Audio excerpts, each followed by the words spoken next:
Go fruit yourself.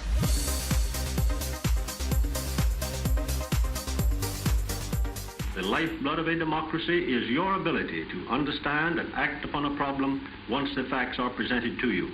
The purpose of this motion picture is to give you the facts, and then you, as individuals and citizens of a democracy, must take action.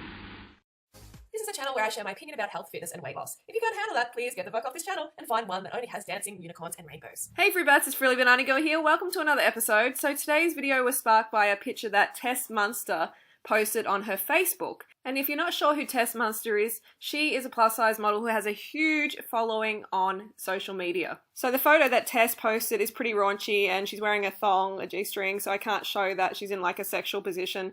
So that does not fly on YouTube. If you want to have a look, you can look on Facebook. So Tess posts a lot of controversial photos, and they're considered controversial because of the message they are sending out, which is seen as glorifying and promoting obesity.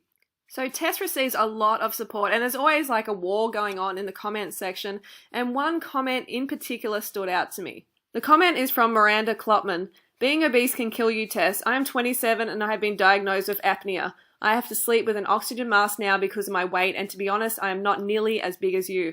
I am now in the process of getting a gastric bypass so that I will not find myself unable to walk anytime soon.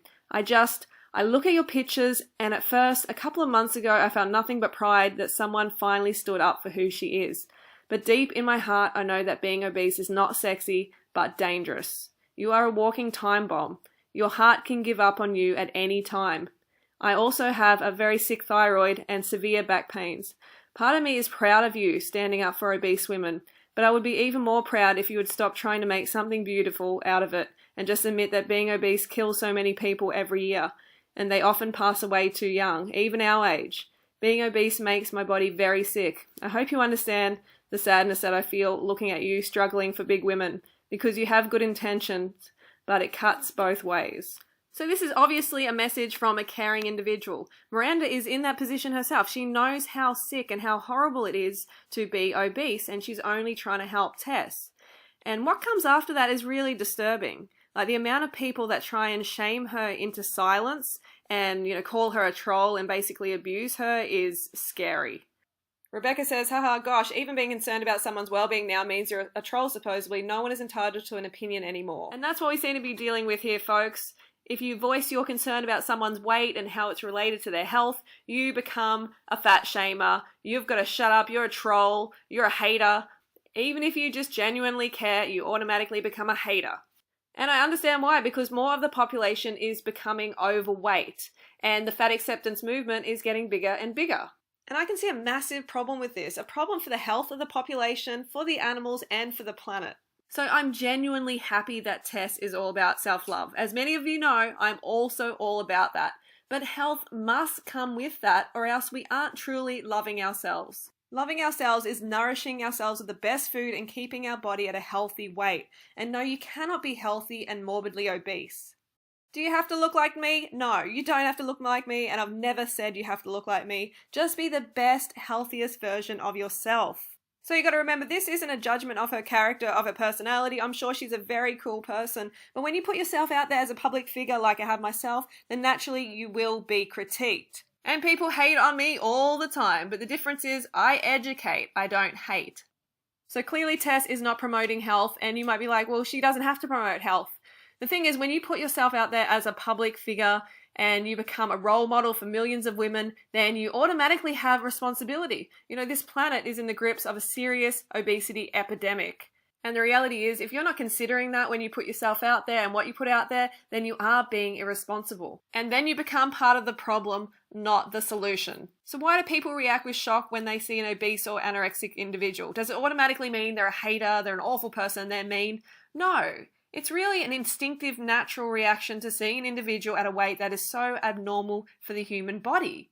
It's like a very basic survival instinct, and the brain's saying, well, that's not normal, that's not healthy, that might threaten our survival. And if you're like Tess and you have weight issues, remember, you're not fat, you have fat. It's a temporary state, and it's under your control to eat and live healthily as possible. And let's not try and make this a feminist issue or a cosmetic issue, because this really is just a health issue. So we have no problem highlighting the dangers of anorexia in our society in modeling and how unhealthy it is, and I totally agree with this. Being an anorexic model is setting a bad example. But why doesn't it cut both ways? Why aren't we then looking at the polar opposite, which is obesity, and saying, hey, this is also not okay. This is a health issue. Please tell me why this is any different, because I don't understand.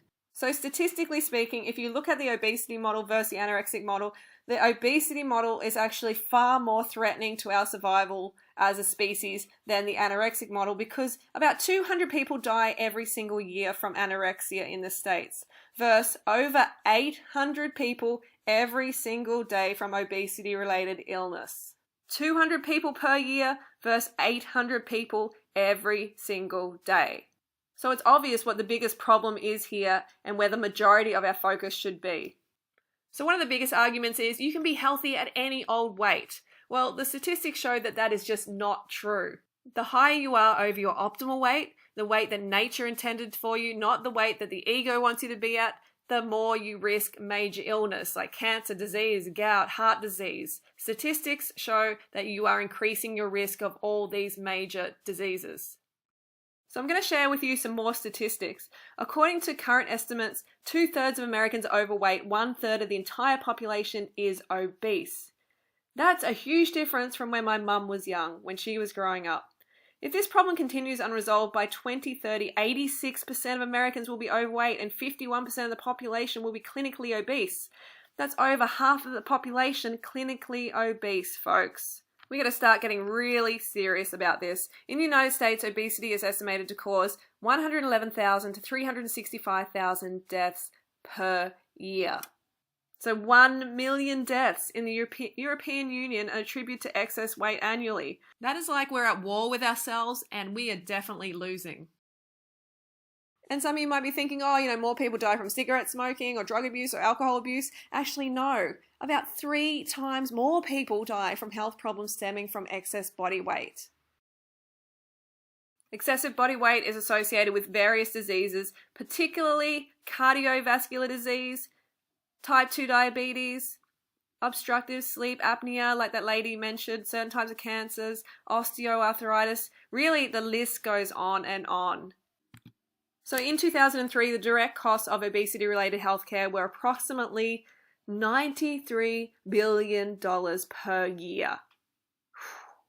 And then in 2009, went up to $147 billion per year. So that's nearly 10% of all medical spending in the United States. And it's much the same in Australia. And some of you might be like, mind your own business. It's none of your business how people look after themselves, whether they're obese and what they eat. And actually it is. It's everybody's business. And one of those reasons, just one of the reasons it's everyone's business, is because Medicare only covers some of these costs. So taxpayers fund half of this spending directly. So I'm sure you agree, it's really not fair for someone else to foot your medical bill if you are not looking after yourself as well as you should be. So it's actually a massive strain on the economy. Nearly 1/3 of all US medical spending is related to health problems affected by obesity. That's a massive number, folks. That's a huge amount of spending on something that is preventable. The reality is, Tess could be using her platform to inspire others to get fit and healthy and to follow her weight loss journey.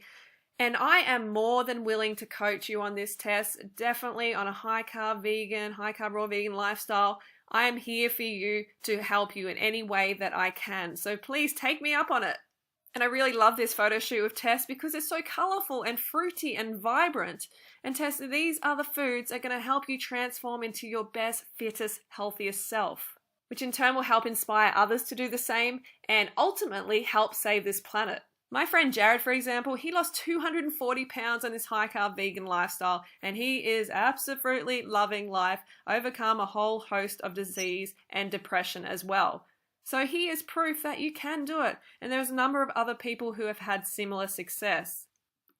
So it's really all about stepping up to the plate, taking your health into your own hands and making it happen.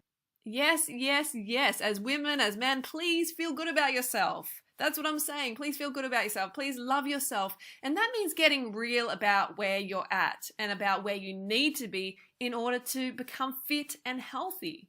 So the question naturally comes up, is it responsible in the face of this serious obesity epidemic to normalize and even celebrate excessive weight? And if you think I'm a fat shamer, then you can go fruit yourself, because you must be a truth shamer.